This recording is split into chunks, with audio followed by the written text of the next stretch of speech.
you, Nelly. All right, so today it looks like we have a bunch of developers here. So it's we're trying to talk about development. We want to actually do development. So how I think I could be most helpful to you guys is one, kind of establishing this baseline understanding of the Lightning Network. Two, talking about what kind of things that you can build on top of Lightning, to spark some creativity here. Talk about some use cases that might work with Lightning. And then after that, we'll spend some time exploring the developer ecosystem and the tools that you have at your disposal to build on Lightning. I think that building on Lightning is fairly easy and straightforward. The APIs are set up really neatly, and it's mostly just becoming aware of what you have available. Okay, so yeah, a quick intro of myself. My name is Max. I work on developer advocacy here for the Lightning Network. I'm still a student at UC Berkeley, doing computer science and economics. Starting this summer, I will be an adjunct professor at Berkeley Law teaching a blockchain course. So some other things that I do, like I've run blockchain at Berkeley for the last 4 years. I've been in this space for also about 4 years. And yeah, generally very interested in Bitcoin and non-hype applications of this technology. Okay, so this is going to be a rough outline of the talk today. I don't think it's going to be super long or or anything, but it'll be pretty straightforward. So let's first talk about some of the limitations of Bitcoin. Why do we want to build Lightning in the first place? What constraints do we face when just using standard Bitcoin? So here's this Coinbase interface.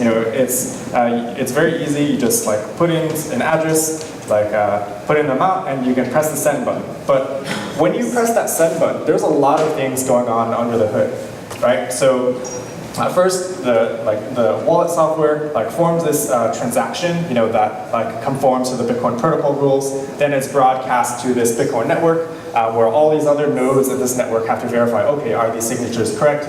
Is this not spending? Has this output not been spent before? Then it's okay, cool. Then we have to undergo this expensive consensus process to add it to the transaction history, where now every node stores this on the computer, and eventually, whoever I'm trying to pay is able to accept this transaction. So, if just analyzing from this perspective, you can break it down into, okay, you have the broadcast, verify, add it to the history, and then accept. So in each of these, it's there's a lot of stuff going on. I'm assuming most of you guys understand how Bitcoin works, so I don't really need to explain this. But when you sign this transaction and it's broadcast, now you're incurring all of these network costs where this transaction has to be flooded through the network. And you have to look through the transaction, verify, okay, do all of these does all the outputs, does the script, is the script valid for all the outputs that it's trying to redeem? Have all these outputs not been spent? Then I need to look through my own, blockchain, look through my own local copy of the blockchain, undergo this disk seek time, et cetera, et cetera. There's a lot of stuff going on when you have to, when you're trying to, broadcast this Bitcoin transaction.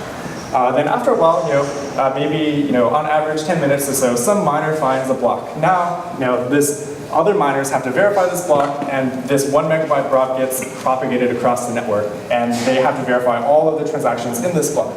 And then now it's added to this history, where basically, once you have a on-chain transaction, once you create a transaction in the Bitcoin network, it's on your hard drive forever. And that is true for every single node that is running this Lightning. That is not Lightning, my bad. That is true for every node that is running Bitcoin software. And lastly, you have to accept this transaction in order for the recipient to, safely say, okay, this transaction isn't going to be reverted, and I can, render my good or whatever. They have to, wait the average 6 confirmations to be secure against double spend attacks. And so, So what happened was, if I'm trying to make a transaction to, roast beef just using on-chain Bitcoin, well, one, I broadcast my transaction to the whole world, and no one cares except maybe the NSA. Now, all these other Bitcoin nodes have to waste computation by verifying this transaction and verifying the block that contained it. Now, it's added to the history, and everyone has to store it forever. And before roast beef could do anything, maybe pay out on a bet that I won, he has to, what am I saying?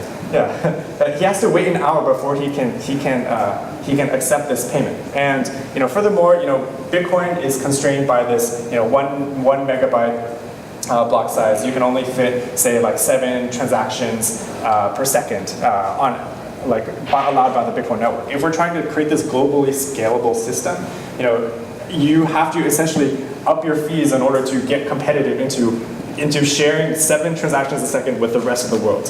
Now that's kind of problematic. So can we do better? And yes, we can do better. And naturally, this is like the part in all those ads where it turns from black and white to like colored, and everything's like wonderful. And now I'm going to talk about how wonderful Lightning is. So yeah, the Lightning Network basically scales blockchains by taking things off-chain. The phrase that we like to describe it in a sentence, you can say, Lightning enables these scalable blockchains through high volume, instant transactions without custodial delegation. That means using Lightning is completely trustless. Like whenever you accept a transaction, it's instant, and you can make a lot of transactions, concurrently. And Lightning operates by utilizing the security of the underlying Bitcoin network. That's the assumption of Lightning. If we need Bitcoin itself to be secure in order for Lightning to be secure. But if we have this underlying layer, we can use it as a adjudication layer. If something goes wrong in Lightning, then we can always fall back onto underlying Bitcoin. And that's how we're able to, in the optimistic case, get these really fast flying transactions. But when something goes wrong, we can just settle back with an on-chain transaction. So roughly how it works is, let's say 2 people want to form a financial relationship through Lightning. So this comes in the form of something called a payment channel.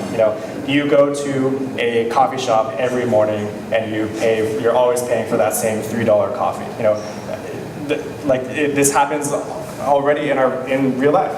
Sometimes you say, hey, let me just open up a tab here for okay, let me just put down $200, and every time I come to this coffee shop, I'll deduct $3 from this agreed upon balance, and that allows you to save on your credit card fees and your transaction costs. And Lightning is essentially doing the same thing by opening a channel with a counterparty. You're able to amortize away the cost of your transaction fees by batching it all together into one or 2 on-chain transactions. So technically, how this works on the Bitcoin Lightning Network is you have 2 counterparties.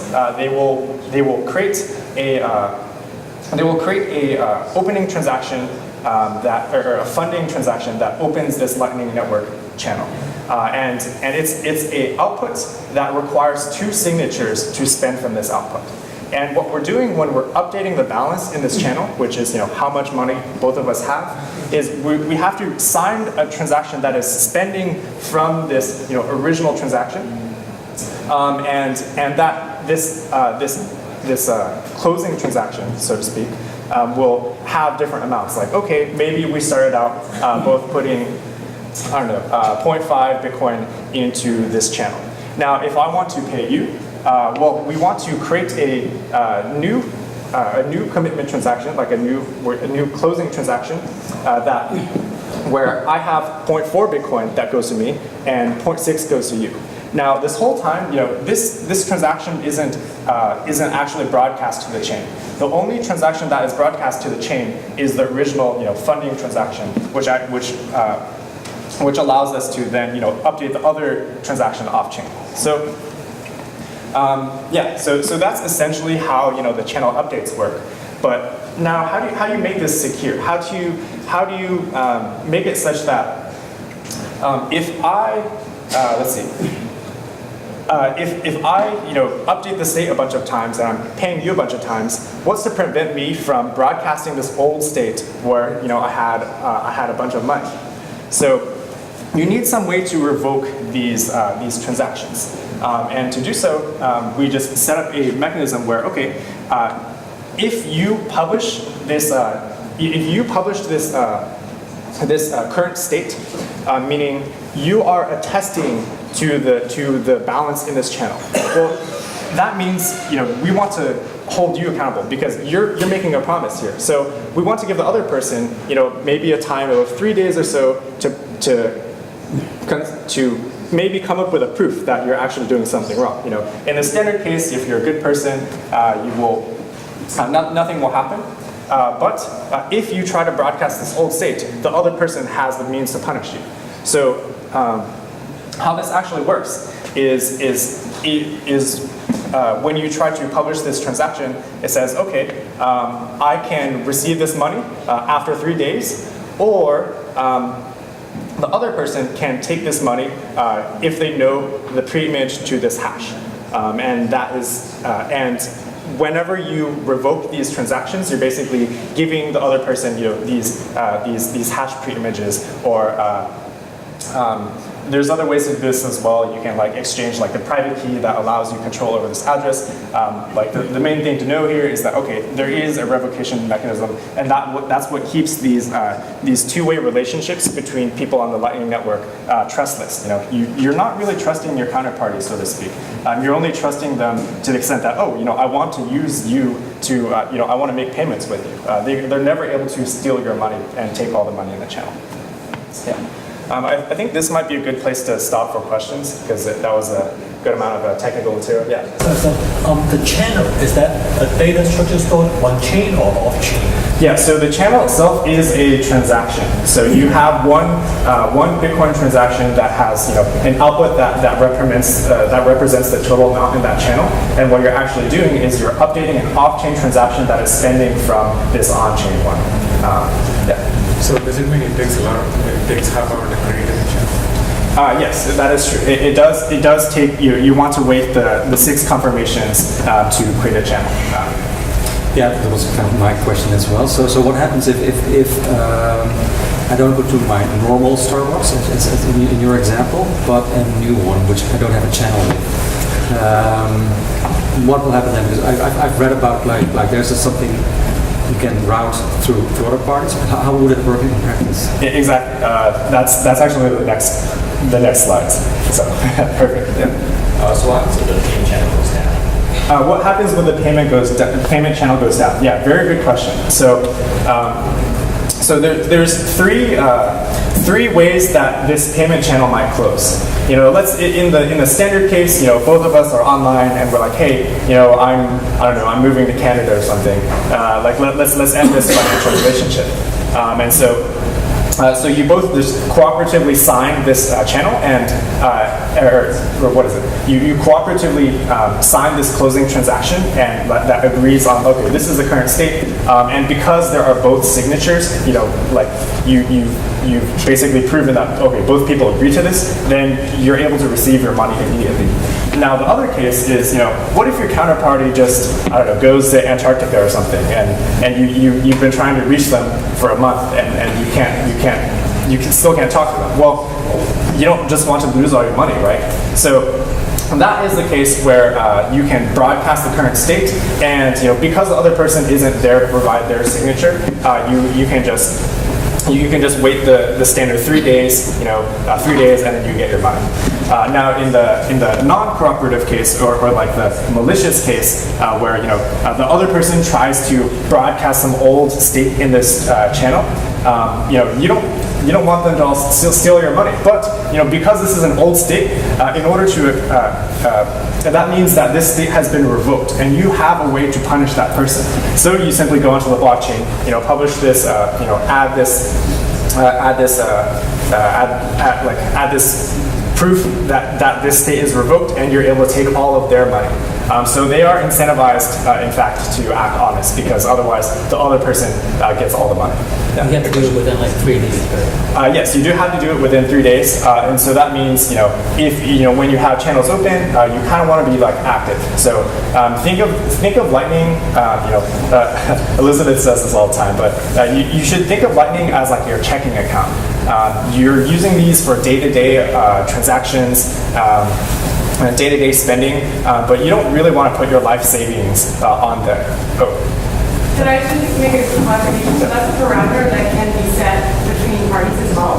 So in a case where, and this should be automated, you might be offline a lot, you can set a longer period, and then also Watchtowers that we're talking about. Yeah, so Elizabeth mentioned Watchtowers, which is basically like you can, I don't want to be online all the time, especially if, say, I'm running this Lightning node on my phone.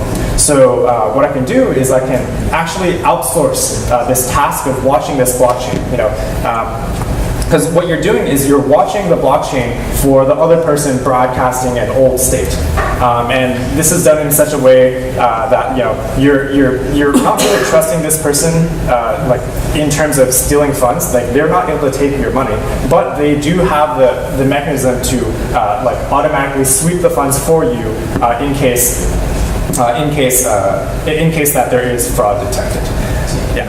And there can be like fees paid to them, etc. Yeah, it's all justice. So in a case where, let's say, we want devices to pay each other, like IoT, so who will do the mining here? Where do you get the mining?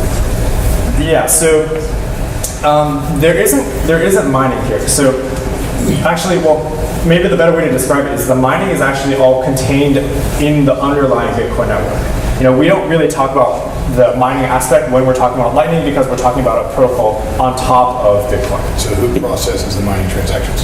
I mean, who processes the Lightning transactions? Yeah, so the Lightning transactions, these relationships are actually bilateral. It's between you and another person. There's actually no like central intermediary that like makes sure that all of these Lightning transactions are quick. It's just the software that you run and the software that your counterparty is running.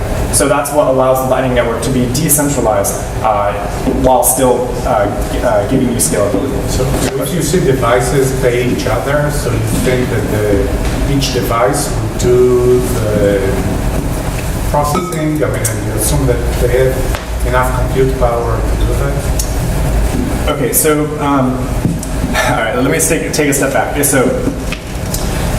So if you have like two devices that are trying to pay each other through this payment channel, what's happening is they're both connected to the Bitcoin network, and on top of being connected to this Bitcoin network, they're also connected to the Lightning network, and they're running this Lightning software. Now, On the device. So where? On the device. on the device. So the Yes. device has to have the capacity to hold the Lightning ledger Yes. for its Lightning session. Yes, the Lightning software. Yeah. There's no ledger. Yeah, There's no exactly. global ledger, obviously. Yeah. So this relationship is just two-way. There's no like third party that they have to consult with in order to do these transactions. All right, let's do two more questions, and then we should move on to yeah, right there. Is there a limit to how long the payment channel can be open for? Yeah, so there is no limit to how long the channel can be open for. So I've just been watching the mainnet network grow. There's kind of graphs online. It's been amazing to see. I think it's like went from 200 to like 1,000 in the last month, which has been amazing. But I've seen, so there's been like hubs that have been growing. Like some of them have like just been larger and larger hubs with more and more connections. Do you sort of foresee that being a security risk at some point where like, those sort of become targets of kind of a hot wallet that has a lot of money in it, or do you foresee sort of ending up becoming like a more spread out graph? There's just a lot of smaller nodes with smaller amounts. Yeah, I mean, I would like to say that, like, oh, it's just going to be completely decentralized, but the truth is, no one really knows until we see, real production usage. That said, there has been some interesting discussions recently, say on the Lightning Dev mailing list, where they talk about this special type of a cycle. I forgot the buzzword for it. But essentially, you're able to form these cycles of nodes that like all connect to each other, and it allows for increased connectivity of the blockchain while being more decentralized. So if you have like these hubs, if you want to take down a single hub, yeah, that's awful. But if instead of having a hub, you have this kind of like cyclic graph structure, you have to take down every single one of those nodes, and like it's distributed again. Yet you still have that increased liquidity function of having kind of a more hub and spoke model. That said, we don't want really a hub and spoke model because, say, the marginal cost of getting fees on this Lightning network is basically the cost of running some software on your computer. And so that means anyone is able to run Lightning software, and you can run Lightning software and earn money too. So hopefully like that and some other developments we also have in mind will keep the Lightning network very decentralized. Yeah. So I just want some clarification on the cycle thing. Yeah. So what happens when the nodes figure out that they're in the cycle? Oh, it's a really good thing because that means any one of the nodes in that cycle can pay any one of the other nodes in that cycle. And if you have like these overlapping cycles, then you basically create. It's kind of like a click where you have a very short number of hops to pay anyone else in this kind of like cycle thing. And furthermore, all the people that want to pay through this kind of group, they also have increased liquidity to do so. And that's already implemented with the It's not, well, it doesn't need to be implemented actually. The harder part is actually coordinating to get this. Like I feel like we're kind of on a tangent, but like no, it's totally fine. But the only you can form these cycles with your friends if you want to. Hey, let's create this four cycle, and then we'll be a node and collect a lot of fees from other people because we have a lot of liquidity here. If you guys are interested, I can add a link to the relevant discussion. Yeah. So when you pay someone, you don't always have to open a channel between you and him. If there's already a link in the network, you don't have to open a channel. That is correct. Yeah. So you guys already have been touching upon this, which is so someone asked the question okay, what if I want to go to another coffee shop? Does that mean that I now have to create a channel with this other coffee shop? And you don't want that to be the case because the nature of most payments is, for example, it's been raining these last few days. Sometimes we lose our umbrella, and we often just walk into a random corner store and buy another umbrella. Well, that's just a one-off relationship, and by opening a channel with that corner store, because it was just one transaction, you don't gain any cost reduction from amortizing with that corner store. So what I want to do is, I want to leverage the existing financial relationships that I have with, my current counterparties to perhaps pay this new person I've never transacted with by routing through some of these nodes. This right here is basically how it works. So as a quick review, we need to define a cryptographic hash function. That is basically you can take any input. It can be as large as you want. It can be whatever data you want. And then you run it through this hash function, and it's always going to output to some fixed sized bit stream. And the key thing about these cryptographic hash functions is that given some output, it is really hard to find the input that produces this output. But if you have some input, you can just run it through the hash function to verify that this indeed matches the output that I'm checking against. So Lightning Network uses these hash functions in order to basically allow you to send these Lightning payments across multiple nodes. So let's say Alice has a payment channel open with Bob. Bob has a payment channel open with Carol, and Carol has one with Dave.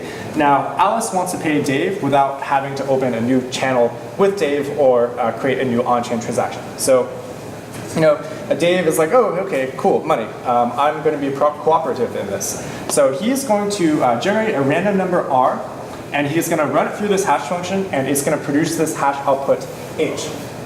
So Dave will give this hash output H to Alice, and he says, here, Alice, take H. This will allow you to pay me. So then what Alice does is she writes a Bitcoin transaction, and it has these particular semantics. So it says, okay, Bob, I will pay you, but only if you know R, which is the pre-image of H. Remember at this point, Alice doesn't know R. Alice only knows H. So she's just creating this transaction. Okay, I'll pay you if you know R. And he says, okay, and Alice says, okay, if you aren't able to produce R within 3 days, then I will be able to get my money back. So this allows Alice to make this promise without having any risk of losing funds. So then Bob has this promise from Alice that okay, hey, that Alice will pay him if he can reveal R. So now Bob has no problem, making the same promise to Carol. Like, okay, Carol, I'll pay you, but only if you know R within 2 days. And then Carol does the same thing with with Dave. Like, okay, I will pay you this amount within 1 day if you know R. So Dave, in fact, does know R. And since Dave has R and he's able to pull funds from Carol, he has no issue giving this R value to both all the other parties.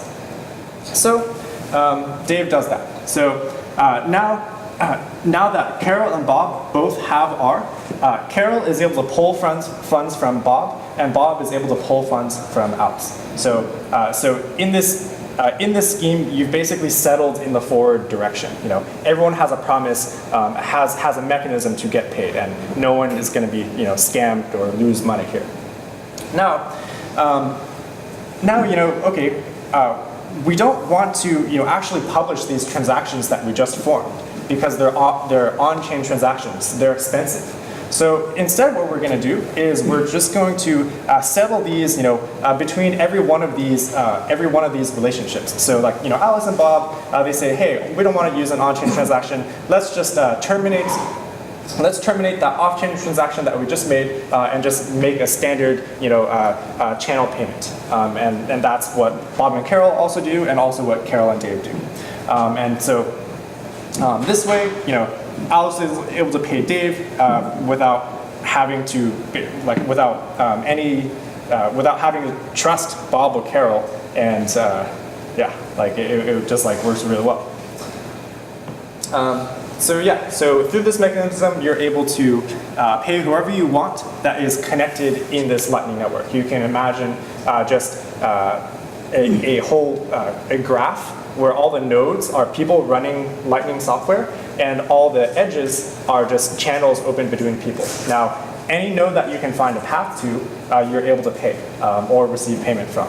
Now that then becomes that then allows you to extend your single payment, your single on-chain transaction to allow you to have access to this financial network for as long as you want, which is a pretty cool construction. Yeah. How many hops can you have? Yeah, how many hops can you have? Theoretically limitless. I'm not aware of any channel hop limits. Yeah. So how likely is it that there is a path to a random coffee shop on a corner? So will there be instances where I want to pay, but there's no path to that coffee shop? Yes. So there might be some instances, but what we want is, for a healthy Lightning network, is a very well-connected graph. like, oh, to get to any other node in this graph, it only requires, maybe a few hops. And if that is the case, and if that coffee shop who isn't connected to this Lightning Network, and they're still getting a lot of, there's a lot of demand for their services, well, you are actually incentivized to open a channel with that coffee shop so that you can collect all the fees of people who are trying to pay that coffee shop through you. Yeah, so like all the incentives are aligned to help to improve connectivity of the Lightning Network. To compute this graph, you need the full picture of the graph. Who maintains that? Yeah, so good question. So who is going to maintain like the full view of this graph in the Lightning Network? Basically, there's these channel announcements. You announce, okay, I have this channel with this other person, and like whenever you start up your node, it's going to query your neighbors, like, hey, can you tell me about like the channels you know about? And then they will query their neighbors, and there's this whole algorithm for basically building up this picture of the graph, and from that you can just do analysis. So the Lightning node has this database. Yes, the Lightning node will have this database locally. Yeah. Well, there's also other approaches that you can apply to this, like more advanced routing algorithms. But for now, I think we just have it implemented to know the whole graph. How does Dave like tell Alice what the hash is? Oh yeah, so yeah, how does Dave tell Alice what the hash is? Just through a standard network protocol. Like this is like telling Alice over the internet, for example. But then you would have to have like a secure.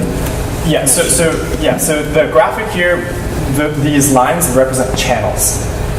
They don't actually represent like network links. If Alice wants to pay Dave, well, Alice needs to be able to communicate with Dave in the first place, right? So that's why you have like this underlying like peer-to-peer network. Yeah. Question? So in order for Alice to borrow from Bob and Carol and Dave, they all have, let's say like Alice wants to borrow like $5, right? They all have to have $5? Yes, that is correct. Okay. And also, what if there are multiple paths to Dave? Does Alice try more than one path? Yeah, so if there's multiple paths to Dave, you basically want to choose the path that is cheapest to you. Or if you care about uptime, maybe you care more about just like shortest number of links. And so for every hop that you make, there will be some associated fee, and you basically add up those fees. Okay. Yeah. Let's say like Carol for some reason decides not to distribute R. Does Alice try another path? Carol doesn't distribute R. Well, see, the thing is, if Carol wants to, very good question. So if Carol wants to receive her money from Bob, well, she's going to have to publish this on-chain transaction. Because all she has right now is this, at that stage is this off-chain transaction. Now, when she publishes that on-chain transaction, she has to reveal R. She has to prove that she knows R. Well, in that case, Bob can just look at the blockchain and like say, oh, there's R. And now he has a way to, pull the funds from Alice. So in that scenario, what would happen is, Carol basically makes this on-chain transaction to get her money from Bob. Well, the relationship between Bob and Alice and between Carol and Dave is not affected. They can still settle it efficiently off-chain. What happens if Bob goes down after Carol sends the money to Dave? If Bob goes down after Carol sends the money to Dave, well, then Carol will pull her funds from Bob by publishing this on-chain transaction. And since Bob is not online, he won't be able to pull the funds from Alice, and he's going to lose this payment. Carol has to wait 3 days, right? Carol has to wait. Carol has to publish that transaction within 2 days. So the contract originally says, okay, I will pay the next counterparty, Alice. I will pay Bob if you know R within 3 days. Bob makes the same promise to Carol, except with a 2-day timeout. Yeah. For but if you buy coffee,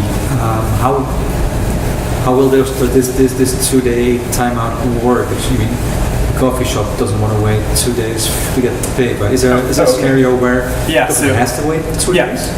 Very good question. So I like how these are like bringing up all the nuances. Like, oh, how are these like? How is it actually instant? Like, how does that manifest it in this like technical protocol?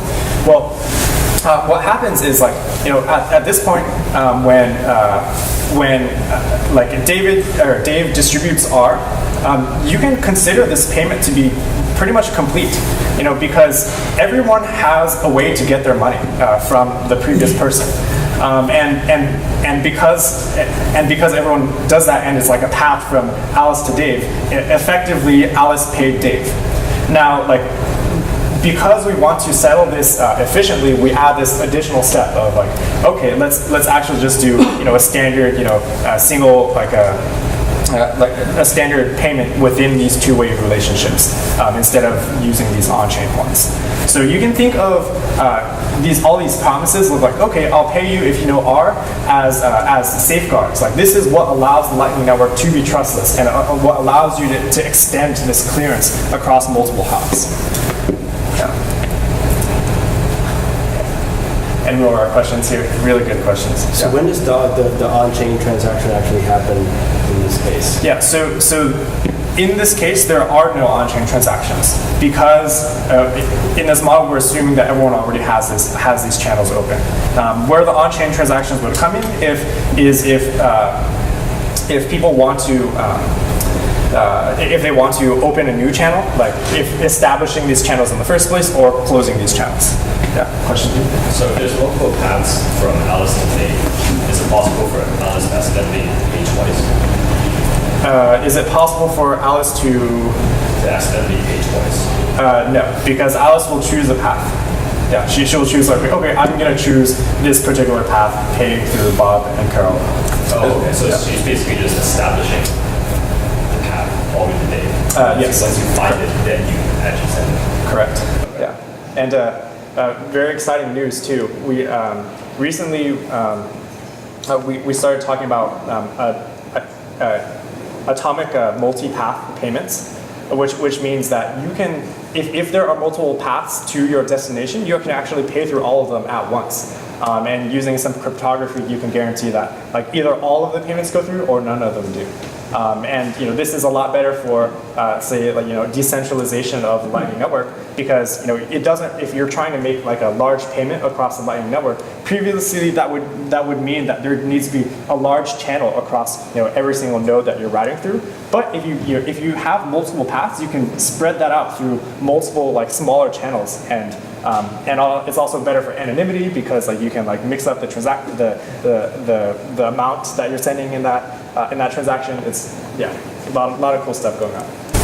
Sure. In this example here, we are assuming Alice has enough money left in that channel to pay Dave in the first place, but if there's not enough, actually Alice will make a withdraw from somewhere else and put in the channel to do that. Yeah, that's correct. Okay. Yeah. Probably easy, but what incentivizes Bob and Carol to participate here? Fees. So like when Bob and Carol say like, oh, hey, you know, if you want to route through me and make me undergo the risk of potentially waiting 3 days to get my money back, then just pay me some small fee, and this is, you know, included in these like promises. Yeah. Who determines how much? I mean, Bob and Carol can set their own fee. But I think these are actual users, probably like what people need to like go and set their fee structure and things like that. Are we expecting any users to do stuff like that? Yeah, I mean, we're expecting a lot of people to just run Lightning software and you know, charge their fee rate. I'm not 100% sure on like the default rate that we have going for these off-chain fees. Maybe Lalu or Brian can comment. Or it's like 130 right now, right? What's the default? That's the base. I think it's like 130 right now, and like 0.0001%. Like that scale according to the amount. So it's super low right now. So it's like a base fee which is charged and runs like the amount, then the scale is according to some like weight. And right now it's like less than like it's like 1,000% basically. So when there are a lot of junctions, I'm going to pay more. Possibly. I mean, it depends. Like, if someone is providing a very good service on some kind of like limit corridor, they maybe can jack up their prices because then at that point, they're the only one that can actually do that transit. So it depends on kind of like the dynamic conditions of that working environment. Yeah, I mean, mostly they also have to pay for the cost to recoup whatever costs they have. So if I'm running, if we think that it'll be, I think it'll be a lot similar to people who run Bitcoin full does. It's kind of roughly that type of resource consumption. So somebody may want to say, hey, I want to recoup the cost of my bandwidth, recoup the cost of my electricity. So I'm going to charge a few cents or a few cents per day for all the transactions that I process. And one of these nodes can process, thousands of transactions. So they'll set their fees to offset their costs essentially, and maybe a little bit of profit on top of that. When they set up, when Alice wants to be big, does she know in advance how many junctions are going to be in the way? Yes. What it look like? Yeah. Before big? Yes. Yeah, she chooses the route, and the route has She all chooses all the parts of the road. Yes. Yeah. So all of these fees are built for each junction one or another. Yes. So all the channel announcements have fees associated with each channel. So when Alan builds her route, she can choose the lowest fee path to Dave. And she increases her trivial rate, optimizing. She chooses the actual lowest fee. It's a status slicing type algorithm. I'll probably talk a little bit more about that. It's it's a modified version of the actual short scap algorithm. It doesn't necessarily have the super ideal, total optimal path, but it's a reasonable path. So, how many of you would like to move on from this? Okay. Yeah, let's move on then. Just wanted to make sure everyone has like a good understanding. Yeah. Okay, so let's talk about some of the advantages of Lightning. I think we've covered a lot of these in the questions, but like now it's possible to send 1 Satoshi instantly in this really and decentralized network, without having to trust anyone, and I think that's super cool. And you get really cool, you get really good cost reduction in terms of amortizing your on-chain transaction fees. So you just make one on-chain transaction to create a payment channel, and after that you have access to this whole financial network for as long as you for as long as you need. And yeah, like there's a lot of things. Like you can make an infinite, like an unbounded number of payments because each of these payments that you're making, it's not actually being saved anywhere. You just need to. It's just between you and your counterparty. So you can like send thousands of transactions a second, and that scales the network to say even millions of transactions per second. Furthermore, like your fees a priori. You don't have to use this like fee estimator and like guess like how long it's going to take your on-chain transaction to be included in a block. Yeah, there's a lot of stuff going here. It also works well for developers because instead of having the original payment flow where I'm sending you money. Now I'm sending person A money. Now person A has to have this like task that will check the blockchain. Okay, does this transaction have 6 confirmations? Does it have 6 confirmations? Only then is it actually able to accept that payment. Versus in Lightning, it's just like a single API call. Okay, cool, it worked. But the trade-off here is that it's not quite suitable for very large payments. If you're trying to send like $1 million through the Lightning network, it might be unlikely for you to find enough liquidity in the channels that you have open. In that case, you should probably just use an on-chain transaction. Yeah. Yeah. So I think we can skip this. Okay, so if you remember those original like that setup of like what happens when we press that send button on Coinbase, incurring all that cost, the network has to verify, etc. Now, using Lightning instead, The difference here is that, okay, this transaction that we make, it's only known and like computed by these participating parties, and perhaps the nodes that you router to. You're not telling everyone else in the world about every transaction you make, which is like grossly inefficient and also pretty bad for privacy too. You're not adding to this history that all the nodes have to store. It's only just between you and your counterparties.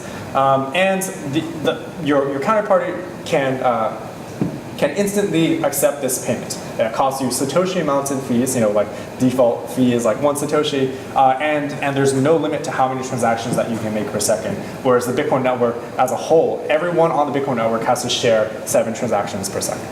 So, like you as an individual now with Lightning can make thousands of transactions per second.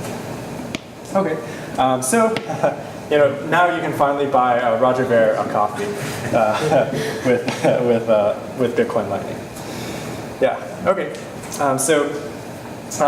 As for the Lightning network itself, here's some rough information. The specification for the Lightning protocol is still in progress. If you want to find all the nitty-gritty details of how Lightning works, you can read through the specification.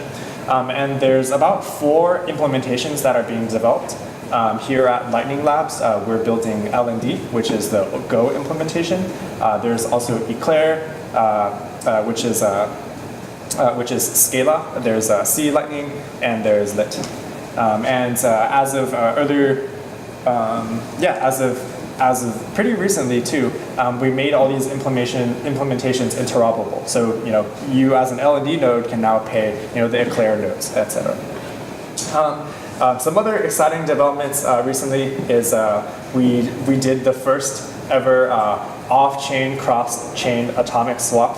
That's a mouthful between Bitcoin and Litecoin testnets. And that has huge implications for now it's kind of like combining the network effects of different cryptocurrencies together. If Bitcoin has a Lightning network and Litecoin has a Lightning network, now holding only Bitcoin, I can pay people on the Lightning network, and it's just like this instant exchange. Obviously there's still some problems to be solved in terms of like, how do we make the order book decentralized, and how do we basically how do we create this market, this exchange rate? But that's something that I'm personally very excited about in the coming years. The developer community as well around the Lightning network is also growing. We have a list of what we call laps, not decentralized apps, not dApps, like Lightning apps, laps.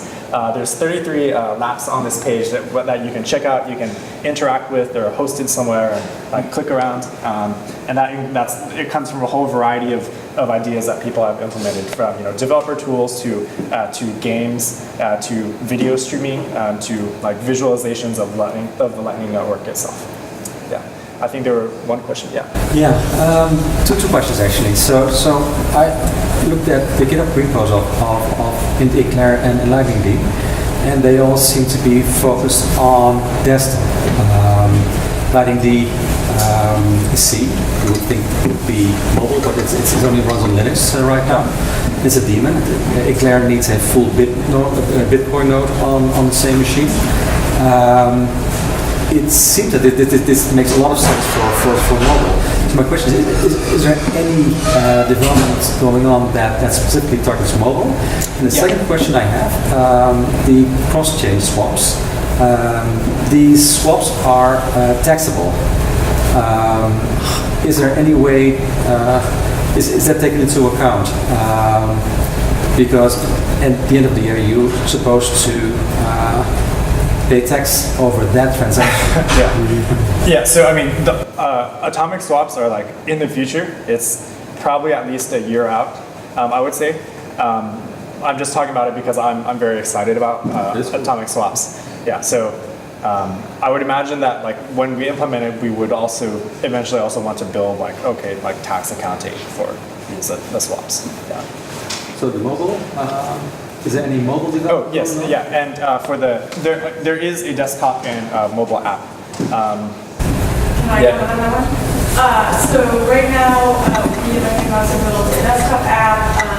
There's Zap, which is the UI, OpenLNC. And then on the mobile front, we're actually working on one. There is an Eclair, which is one of the three major interoperable Lightning implementations. They have a mobile app on testnet. And there are no apps on mainnet yet, so they're all still on testnet. I believe they just released a new version and it can currently only send out online. And they're like, so you want to mention Neutrino, Max? Yeah, Neutrino is also a new light client that we've developed to be used with Lightning and Bitcoin. Don't really have much to say. It's like a privacy preserving. Neutrino as a prerequisite for a mobile app because you don't want to be running Bitcoin on your phone and validating the entire blockchain. So like Jack Mullers, who's the developer when Zap got LND running on his own and was like tweeting about it in November, which was cool, and built a very makeshift UI, but that's still in the works. So there will be a lights node implementation you said? Yes. Yeah. Neutrino is a light client implementation. Yeah. Neutrino. Yeah. Basically, it's not FPV, but it's conceptually the idea that you don't have to validate. It's a better light client than the existing bootloader-based light client. It's better privacy, scalability. Yeah. So there's more details on the GitHub repo for it. Also, and then there are 2 bits as well related to Neutrino, bit 157 and 158, if people want to check it out. All right. Cool, yeah, and then like intro to our own Daemon, the LND is a name for it, Lightning Network Daemon, pretty straightforward. You can find the code at that link. It uses BTC Suite, which is a set of libraries to interact with Bitcoin in Go. And the lead developer is sitting right there, roast beef. So we're super excited. Very recently, we released our 0.4 beta, which is our mainnet release. We were the first to launch officially, the Lightning Network on mainnets, and now we have financial Bitcoin transactions, with real money, and that's like super cool. I think Elizabeth has something to say. Quick point. Also, it's Bitcoin D support. It's Bitcoin what? Bitcoin D support. Oh yeah, that's here. Okay, sorry. Yeah. No. So our beta release is developer oriented. Our desktop app isn't still up to speed with beta, but that'll be coming soon. It's in the works. Some of the new capability that comes with this beta is, as Elizabeth mentioned, Bitcoin D support. So instead of where you're not forced to use BTCD anymore, which is the Go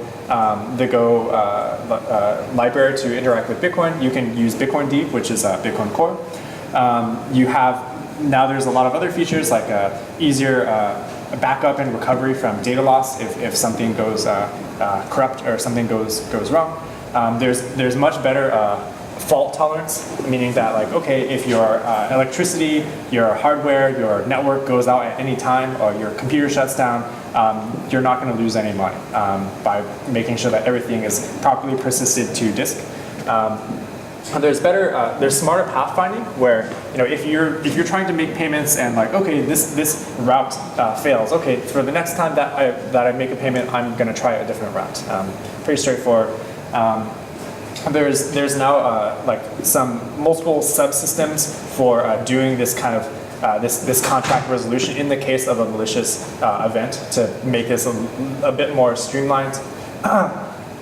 We removed support for non-SegWit addresses. So when you're using Lightning, by default, you're being a good citizen and saving on-chain space and being helping the health of the Bitcoin network overall. And we added some metrics where if as a routing node, meaning a lot of people are paying each other through you have now access to stats and analytics of how much money am I making, how many transactions, etc. Over time.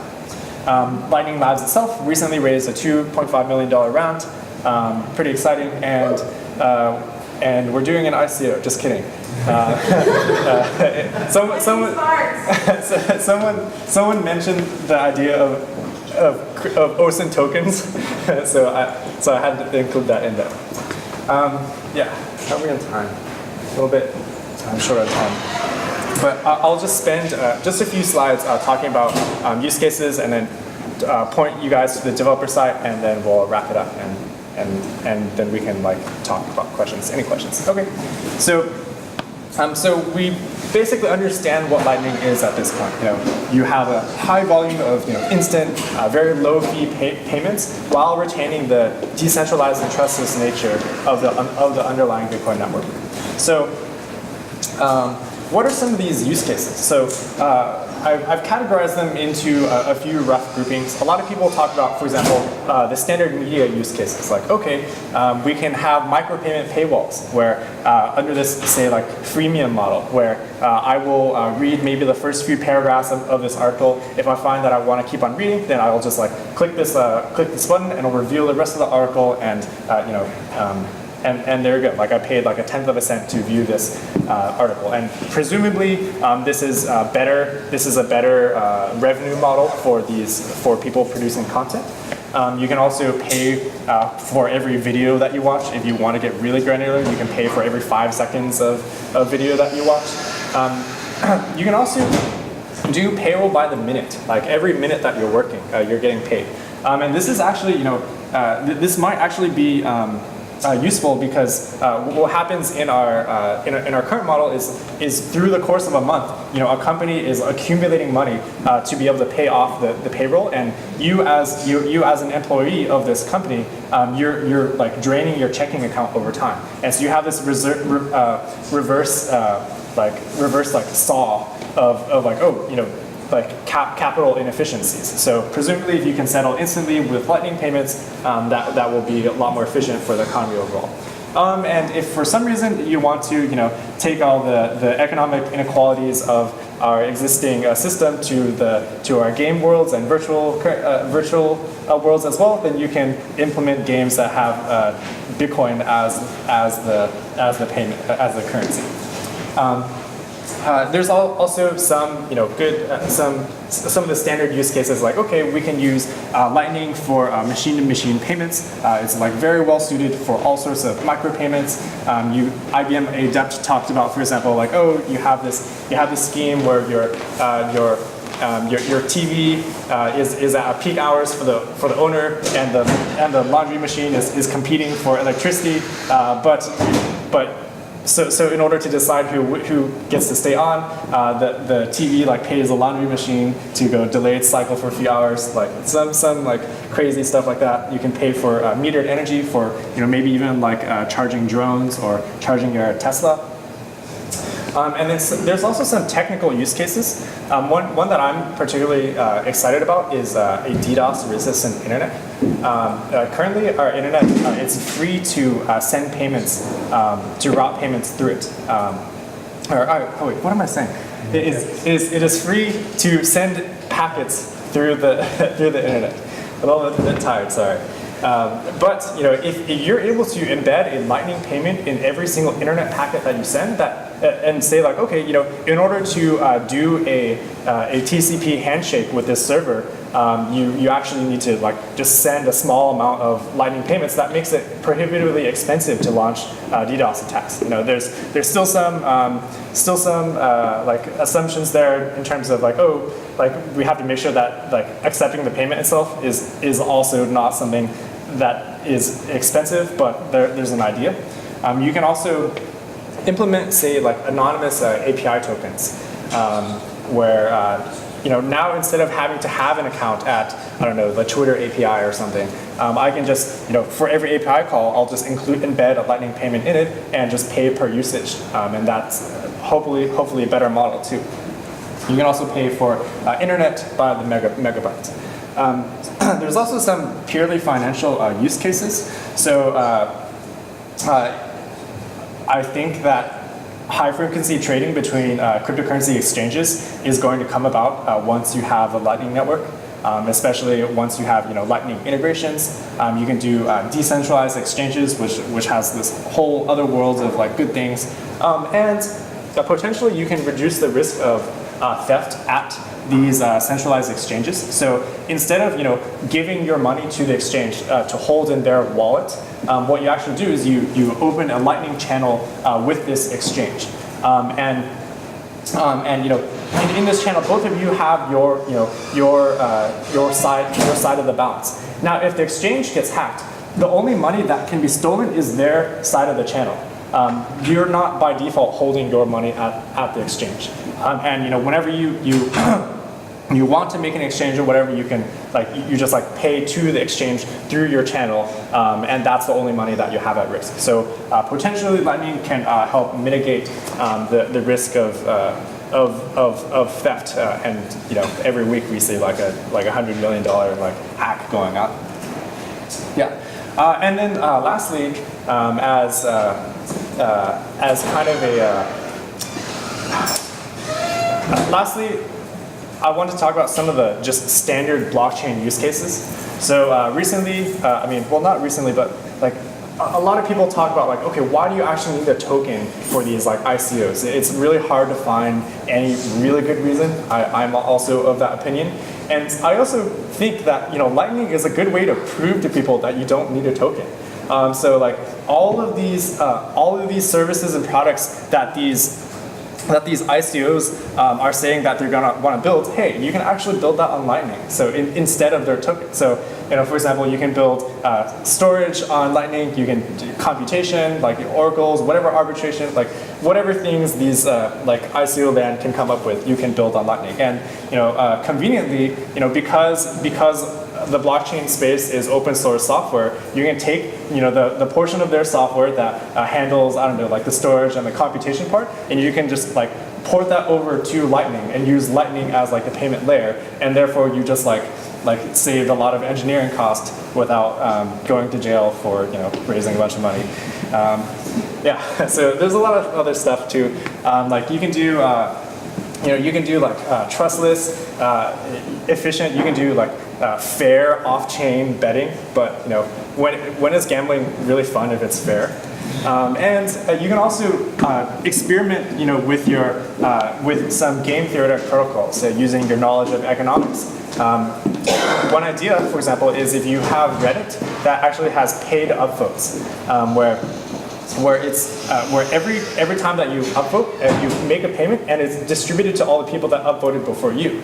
So then how the incentives align there is, if you're someone on the internet who is able to identify good content before it blows up, in other words, you're a tipster, you're able to basically identify, post this good content, upvote it, and as other people upvote after you and pile on, you get paid back, and you get paid, and this is something that you can implement on Lightning. So yeah, so the conclusions is that using these cryptocurrencies and using Lightning gives you these qualitative advantages over traditional US dollars. You don't have to use personal information, and yeah, Lightning Network enables all of this. Okay, I will keep this last section very short because I think we're short on time. But I just wanted to point you guys to the developer site. So if you go to dev.lightning.community, you can find all of the resources that we have geared towards developers. For example, if you want to refresh your knowledge of Lightning, you can go to the overview and developer guide, which is kind of like a written version of the multi-hop payment that I presented to you guys. It also has some additional information on what happens, the channel lifecycle, the actual APIs that you're using. There's pretty straightforward. There's an installation tutorial. We also have a full-on tutorial where it teaches you how to set up a local Lightning cluster. You set up Alice, Bob, and Charlie, and then make payments between them.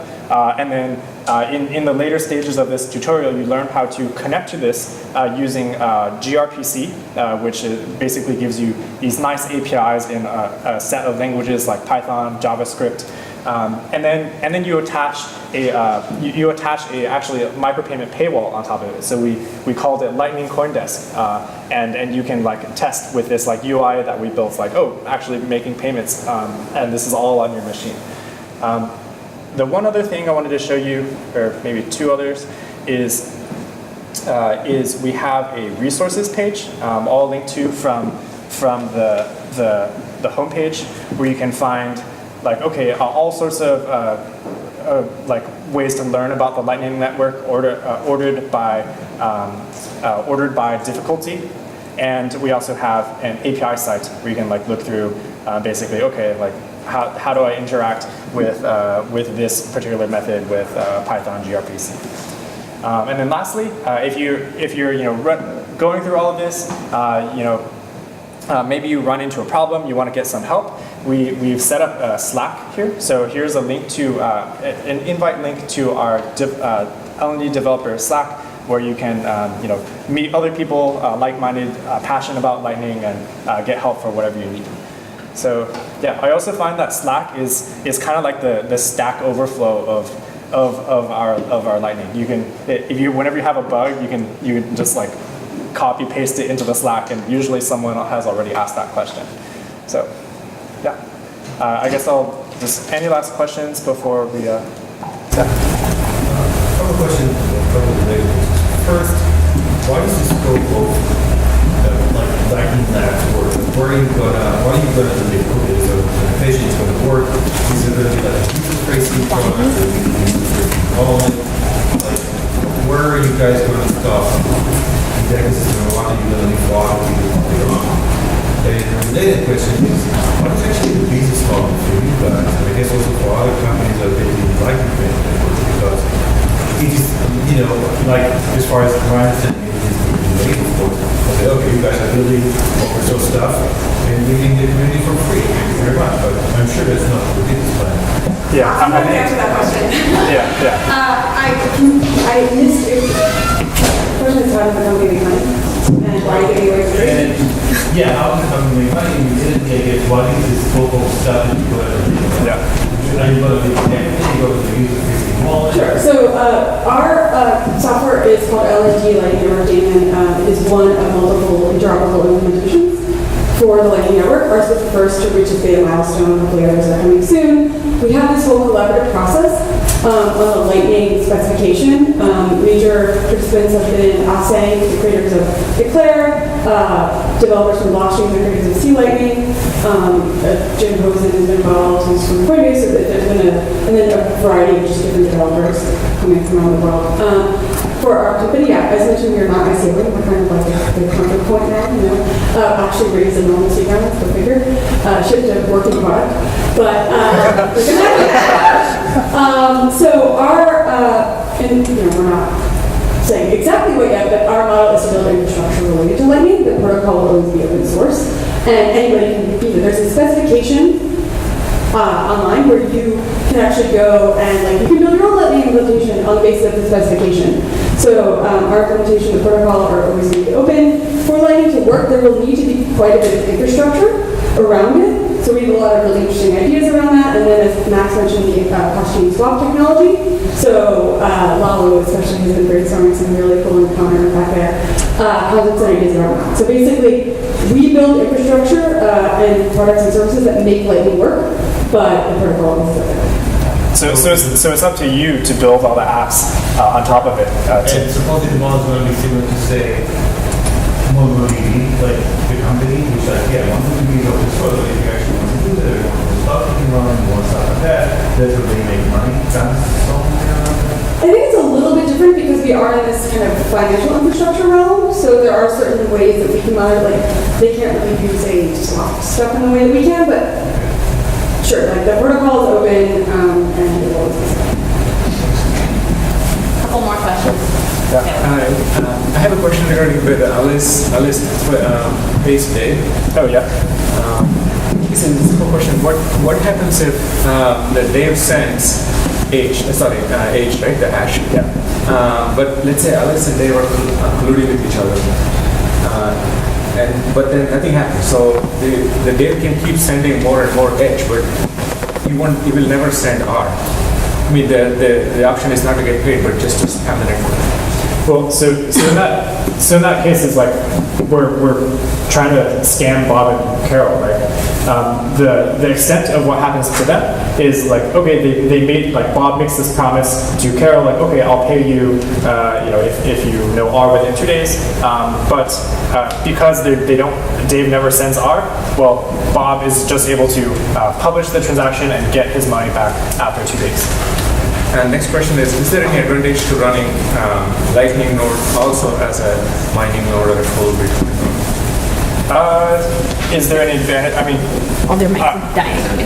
yeah, I mean, I think it's just independent. Like, if you want to also mine, I can't really think of any advantages except maybe the fact that miners tend to have a lot of money at hand, and perhaps that would be a good cause to try to be a hub of this network, and because you can provide a lot of liquidity. But last question: is there? I mean, it looks like you can put Lightning on any other network also besides Bitcoin. What minimum requirements do you see on the other? Yeah, so you need some sort of a hash time lock. So the mechanism of, like, okay, if I publish this latest state, the other person, like, you have to have a mechanism to say, like, okay, this other person is able to show this, like, pre-image, to show this pre-image of this hash that will then allow them to, like, take the funds. And using that and having, like, certain basically having a time lock of transactions, like, okay, this transaction, or like, as in, like, okay, I can only, for example, I can only get my money back after 3 days. Like, having that branching functionality is the minimum that you need. So theoretically, you can build a Lightning network on, Ethereum and whatever other platforms. And there is. Sorry, what? The Vega has Litecoin support as well. Yeah, we already support Litecoin because it's sort of just changing a few lines of code. Well, maybe not a few lines, but yeah. Do we have more time? Yes, we have time for 3 more questions. Okay. So, you in the back, you had a question. Okay, you guys. You already asked a lot of questions. Go for it. In the long run, do you guys envision having one big global network or multiple independent networks, which may or may not be compatible? I mean, it's most useful if it's one global network, right? And people are incentivized to connect the different networks together. I think if you mean across different blockchains, then I also think people are incentivized to connect the different blockchains together.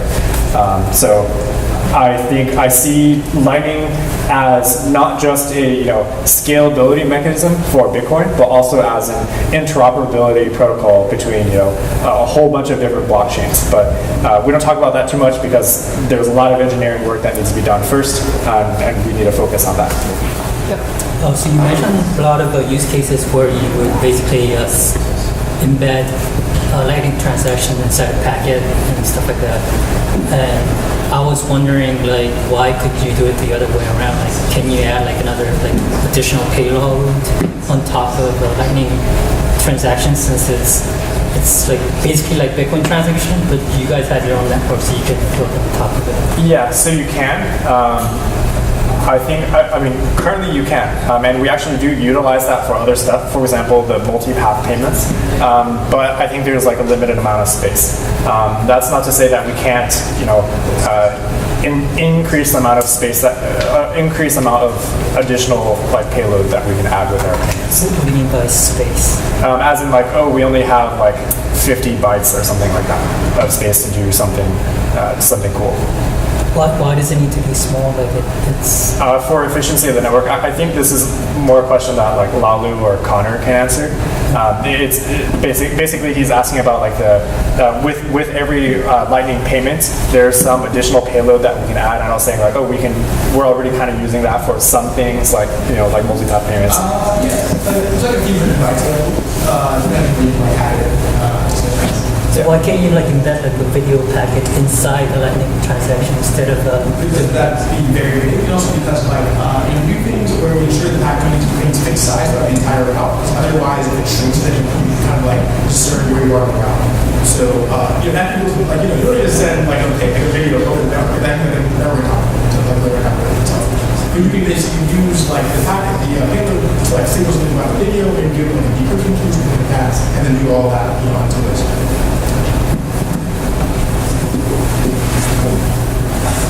So you had a question, and you had a question.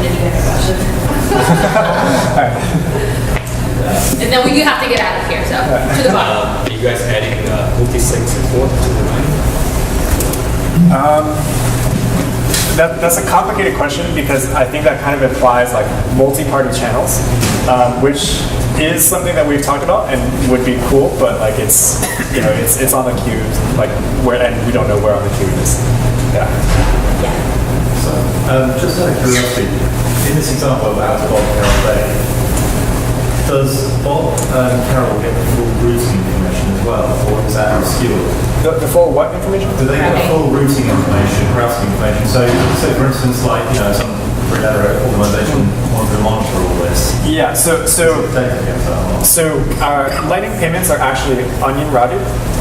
So each hop is only aware of the node that sent the payment to them and the next hop.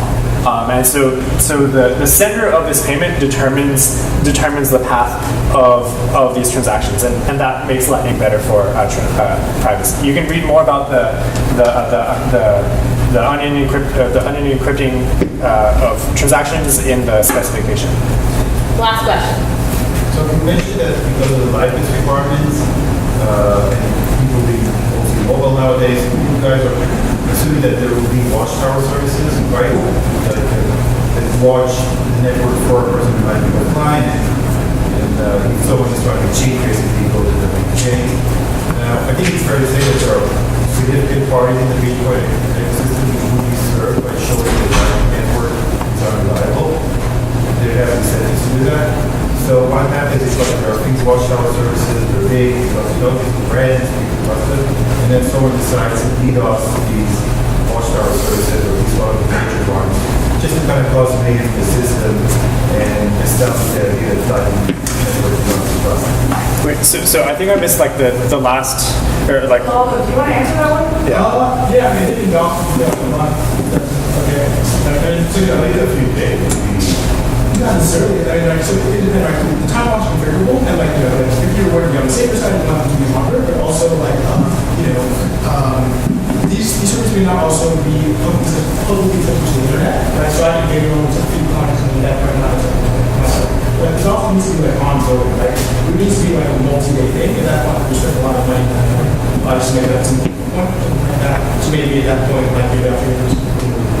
But there's not going to be one service entirely, right? So if you're running a Lightning node, maybe that'll say, okay, I have this 100 gigabytes or whatever else to service the clients, and then I can use that, right? So you basically need to cost. The Watchtower system is very easy and light to run, so there could be thousands of Watchtowers. What is the life of Watchtower? I can't change. Well, you can have multiple Watchtowers. We expect that people have multiple Watchtowers. You only need one to do a service, right? You only need one to work. And that one might be under my bed, and not even connected to that, which I have to turn over to it and all that stuff, right? So basically, you may not really know how many ways you need to. And also, Watchtowers are totally designed. They don't know that they're watching my channel. Otherwise, they say, oh, I want to go speak to it possible. And the vast majority of people will be online most of the time anyway. So, or at least they'll be online at least once every a day or so. So even if you DOS all Watchtowers, that would in fact very many people's funds. So if you DOS 1,000 Watchtowers, I think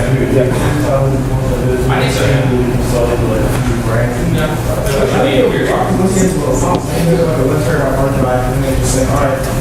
It's very lightweight to run a Watchtower. It's not like even Perfect. The question is, I guess it's a waste part of this happens on the background. It's abstracted from the user. Like the client can automatically connect with a variety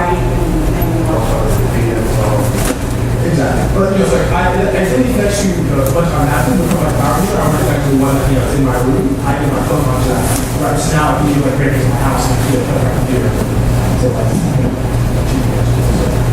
All right. it's a numbers game, really, right? And you don't know which computer we're watching, right? So, Do you want to make any comments on just like DDoS question generally? I mean, the thing is, like, the DOS has been persistent for days and things. I mean, that is why Or, yeah, I mean, generally, even too, right? And just like for regular services, you might want to have a TCP loadout, in front of your node itself, and you can have like network nodes, like any like web service. So, like, someone needs to be very, very persistent to high connectivity network itself. But also, which is why, like, why wouldn't you just run one node? If you want to have your main distributed and have fault, have fault on the node as well. So, yeah, it's like also a service on how we get connection, and then it's kind of like, well, okay, in 5 days, like, you're not doing anything, you're wasting the money on your podcast. So, we need to do that. And if he does like one or many nodes of the network, people want to try that. Yeah. So, that would work like a strategy. And ideally, it's resilient enough, and you don't have to lose like I can't go through the one week or two, so roll out. We have to wrap up because they will kick us out. We still have like 20 tables to arrange in here, but we are continuing the conversation at the Lark around the corner. So can we get a big round of applause from Max and the whole rest of